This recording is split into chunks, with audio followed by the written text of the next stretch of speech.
The first is we are living in a and not an or world. Often clients will say, I have to run my business, I can't do this. I can't cut this because I need to do this. And I said, whoever told you it's an or world? It's an and world. So this is a quote from the person who also invented the term Jazz Age. F. Scott Fitzgerald. He's written the famous book, Great Gatsby. Right? And you probably heard this, which is the test of a first-rate intelligence is the ability to hold two opposing ideas in the mind at the same time and still retain the ability to function. Right? In the medical term, they call this schizophrenia.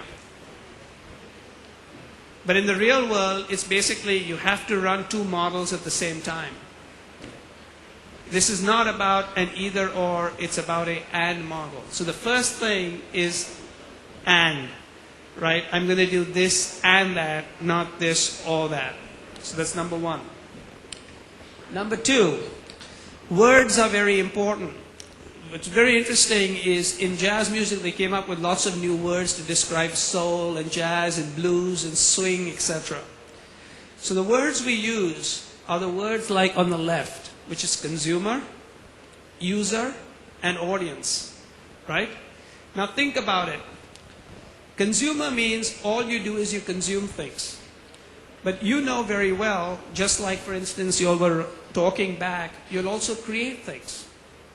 If you take a photograph and send it to somebody, you are a creator. You're not only a consumer. So why are we talking about consumption? Consumer also means that a brand defines people by how they use the brand. But very few people define themselves by how they use a brand. Only a brand defines me by how I use them, not myself. So you aren't understanding what I do at all. So consumer is not as good a word as participant. Okay? User. User makes me think like I'm a drug addict. Right? Like I'm a user. Well, think about the word human. Right? An audience. Audience basically is like yourselves, but even you all like are talking back.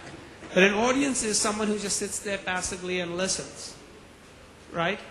I would prefer the word people. So again, we're living in an and world, not an or world. So we're not saying don't use the word consumer, user, and audience, but also try thinking about words like participant, human, and people.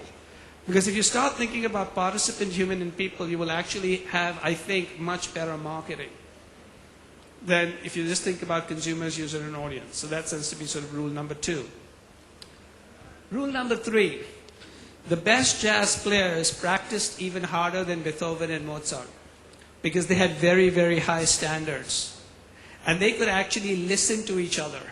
What was very interesting is Haydn almost never ever played with Mozart, who almost never ever played with Beethoven. They may have heard each other once because they were not contemporaries, right? One died before the other one, or one heard of somebody. But you never had a Mozart and Beethoven concert, right? Where Mozart and Beethoven played at the same time. What was particularly interesting in the jazz age is the best players all played versus each other. And how did they measure themselves? Miles Davis measured themselves against John Coltrane, who measured himself against someone else. So they had very, very high standards. And what's particularly interesting in this new world, measurement and metrics become very important. But what's the measurement and metrics? The measurement and metrics is not what a shiny saxophone I have, which is an input, or how hard do I blow on the saxophone. It's how good does the music sound. Right? So increasingly in marketing, and that's what interaction allows you, is you can actually measure what happens versus what you did. A lot of marketing is, what did I do? How cheaply did I buy things? How much did I buy? Right? Versus, did somebody actually purchase anything? What actually happened? And these are various measures which are more than the measures of inputs. Measures like interaction, consideration, intent. And those we think are like very, very important. And so one of the key things that we always ask is, And I'll give you sort of an example. It may not be the best example since I happen to be in Israel, but I'll still use it. Okay? Which is, a lot of people will tell me how cheaply they can buy the pig. And I want to know how good does the hot dog taste. Okay? Because if it's about buying a pig cheaply, I can buy you a diseased pig and I can kill you. Right? How good a hot dog tastes is an outcome. How cheaply you can buy a pig is an input.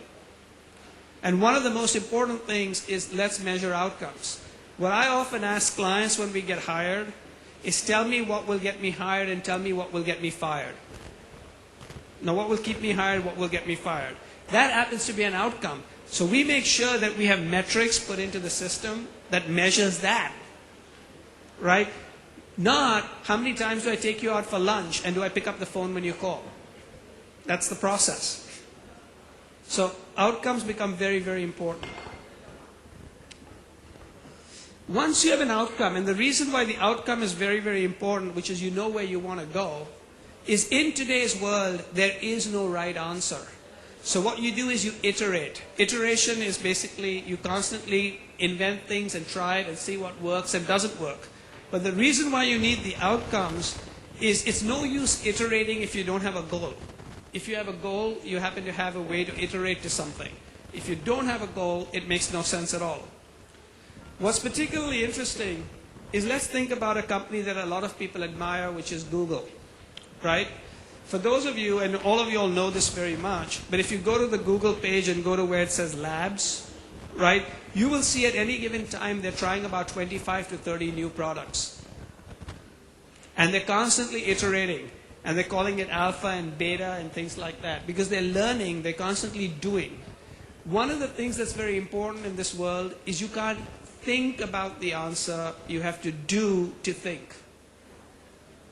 You have to iterate. You can't sit in a thing and read big books, right? You can't do it. You have to get involved in actually doing it. And that becomes like very, very important, which is you iterate to success. So when somebody says you made a mistake and therefore your organization basically says we have to fire the person, that's probably wrong. If somebody makes a mistake but they're reaching towards a goal and they can fix it really quickly, you want to probably keep that person hired because they're likely to actually have a better knowledge than almost anybody else. So iteration becomes very important.